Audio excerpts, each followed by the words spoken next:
ভাইয়া ডাকছিল, তোর কথা কানে যায় না? হ্যাঁ, মেহমান বসে রেখে ঘরে বসে সাজুগুজু করছিলি। ওনারা কি তোকে দেখতে আসছে নাকি আমাকে দেখতে আসছে? ছি ছি আপু, কি বলছেন এসব? আমি তো এতক্ষণ সাজুগুজু করিনি। চুপ, একদম চুপ। মুখে মুখে তর্ক করা শিখে গিয়েছিস তাই না? এই শোন, এত সাজুগুজু করে কি করবি? হ্যাঁ, তোকে কি কেউ বিয়ে করবে?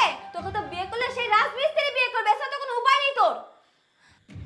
বুঝলেন তো মা, আমি আমাদের বাড়ির কাজের লোকেদের এইভাবে শায়েস্তা করি, আর আপনার বাড়ির বউ হয়ে গেলে এইভাবে কাজের লোকেদের শায়েস্তা করবো, যাতে ওরা কখনো কাজে ফাঁকি দিতে না পারে।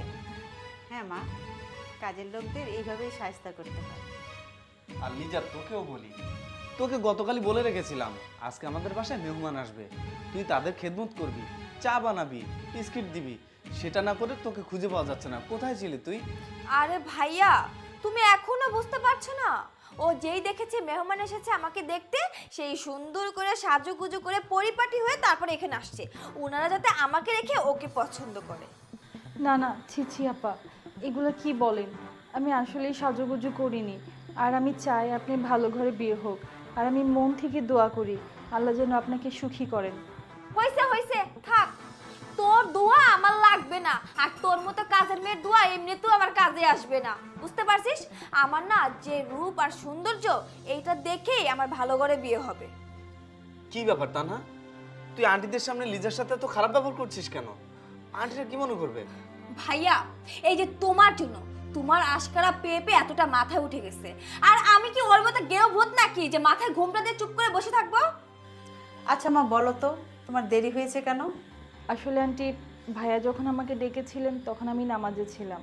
নামাজ থেকে তো আসা যায় না, আর নামাজে বসা অবস্থায় ডাকার কোনো উত্তরও দিতে পারিনি, আর তাই চা নাস্তা নিয়ে আসতে পারিনি। নামাজ শেষ করে তারপর নিয়ে আসলাম। এই, তোর নামাজটাই কি আগে? হ্যাঁ, আমার নামাজটাই আগে। আমি পৃথিবীর সব কিছু ছাড়তে পারবো, কিন্তু নামাজ ছাড়তে পারবো না। একটা থাপ্পড় দিব, থাপ্পড় দিয়ে দাঁত যেগুলো আছে সবগুলো ফেলে দিব তোর আমি। শোন, তুই ভালো করে জানতি আমাদের বাসায় মেহমান আসবে আমাকে দেখতে, তারপর তুই ইচ্ছা করে এই কাজটা করলি তাই না? আচ্ছা ভাইয়া, ওয়েট, আপনি আমাকে একটা কথা বলুন তো। আপনি তো এবারে কাজের মেয়ে, আপনি একটা সামান্য কাজের মেয়ে হয়ে এইভাবে মুখ কেন ঢেকে রেখেছেন? আরে আপনি এখনো বুঝতে পারছেন না? এসব হচ্ছে ওর ঢং।